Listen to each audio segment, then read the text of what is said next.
In the late 1960s, a fascinating story unfolded involving Vickie Jones, a talented singer who found herself at the center of a bizarre, unintended impersonation of the legendary Aretha Franklin.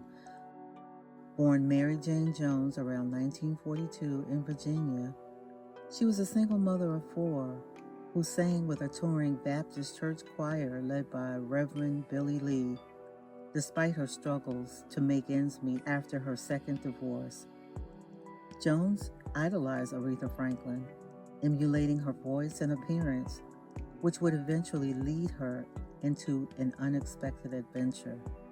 Her voice and appearance bore a striking resemblance to the legendary Aretha Franklin, which inadvertently set the stage for a remarkable episode in music history. The story took a dramatic turn in 1969 when Jones performed at a nightclub in Richmond, sharing the stage with Lavelle Hardy, a musician whose song had recently charted. Hardy was struck by Jones's resemblance to Franklin and devised a plan to exploit it. He lured her to Melbourne, Florida, under the pretense of performing as an opening act for Aretha Franklin, offering her $1,000 for 6 shows. Upon arrival, Jones discovered she was expected to impersonate Aretha Franklin herself. Initially resistant, she was coerced by Hardy's threats, including being thrown into the bay if she refused. In the early days of rock and roll, copycat performers were plentiful in the black music circles. Artists had few legal rights, and fans often only knew stars by their voices. Back in 1955, James Brown and Little Richard shared a booking agent who once made James Brown impersonate Little Richard, who was double booked at the time.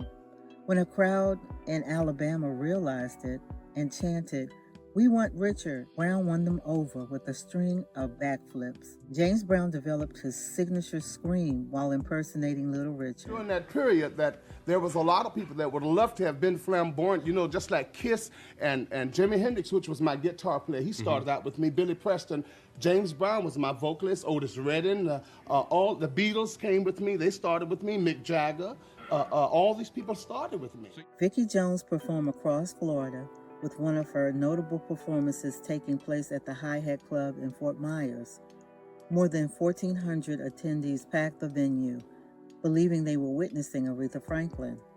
The concert goers, who paid $5.50 and $6 for tickets, were so convinced by Jones's performance that they gave her a standing ovation, believing they had seen the real Aretha Franklin.